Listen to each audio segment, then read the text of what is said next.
Таджикистане снова начали отключать электричество. В компании Barki Tojik объясняют это проверками работы подстанций и ремонтными работами на ЛЭП. Такие же заявления в компании делают каждую осень, при этом отрицают введение лимита на потребление электроэнергии. Правда, ближе к зиме об энерголимите объявляют официально. Как живут таджикистанцы без света? Власти наконец-то признались. Досмотрите это видео до конца, и вы узнаете, как органы комментируют энерголимит в Таджикистане и когда, по их мнению, он закончится. Подписывайтесь на наше обновление, чтобы всегда оставаться в курсе событий. Таджикистан испытывает серьезные проблемы в подаче электроэнергии.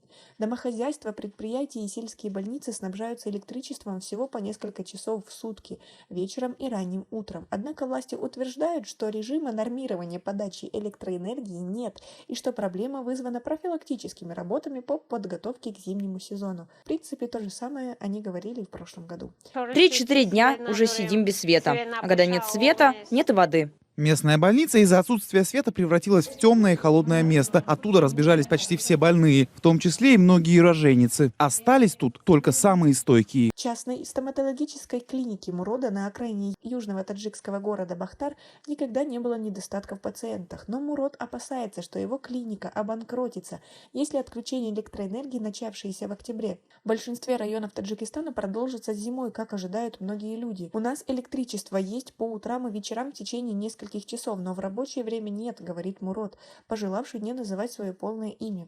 По словам Мурода, он использует небольшой фонарик или иногда свет от своего мобильного телефона для осмотра ротовой полости своих пациентов и выполнения простейших работ в экстренных ситуациях. Но без электричества я мало что могу сделать, не могу сверлить, к примеру, и я должен говорить пациентам, чтобы они ехали в город, где есть электричество, говорит он. Столица Душанбе и провинциальных центрах, такие как Бахтар, пока еще не введено ограничение на потребление электроэнергии, но остальная часть страны полностью отключена примерно с 8 утра до 18-18 часов вечера, а затем примерно с 23 часов до 6 утра.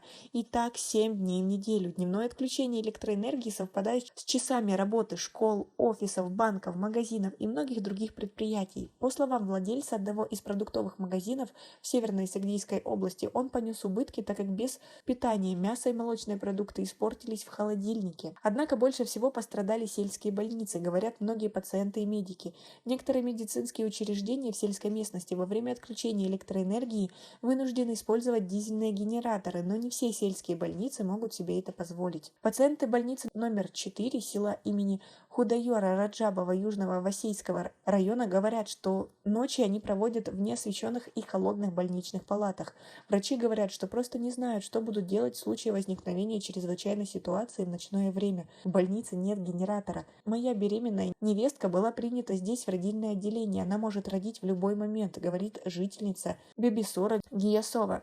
Она надеется, что рождение ребенка совпадет с теми несколькими часами, когда в районе есть электричество, и женщине смогут нормально помочь. А как вы относитесь к такой критической ситуации? Свои ответы напишите нам, пожалуйста, в комментарии. В Таджикистане власти настаивают на том, что в стране нет режима нормирования электроэнергии.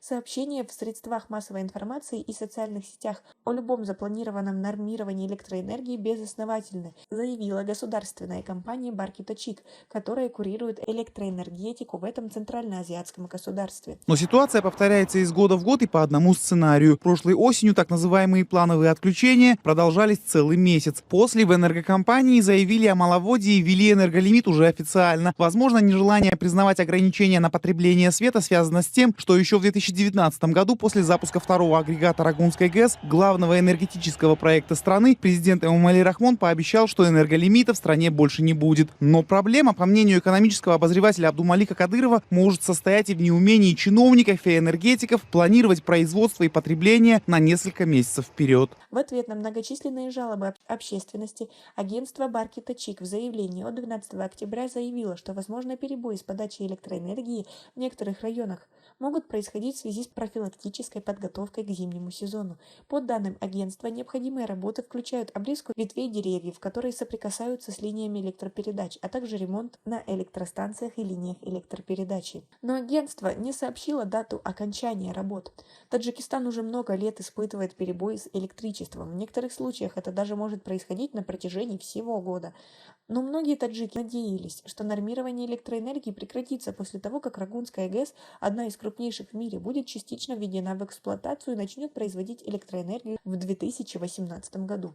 Ожидается, что после завершения строительства Рагунская ГЭС удвоит производство электроэнергии Таджикистана до 3600 мегаватт, что эквивалентно 3 атомным электростанциям. Таджикистан надеется, что Рагунская ГЭС превратит безденежную страну в крупного экспортера электроэнергетики в регионе. Нынешний кризис пришелся на момент резкого роста цен в Таджикистане на газ, уголь и дрова, в результате чего у домохозяйства не осталось других доступных вариантов или заменителей для обогрева домов или приготовления пищи. Цена на уголь в этом году выросла вдвое. Люди теперь должны использовать кизяк и альтернативы топливу, рассказывают местные жители.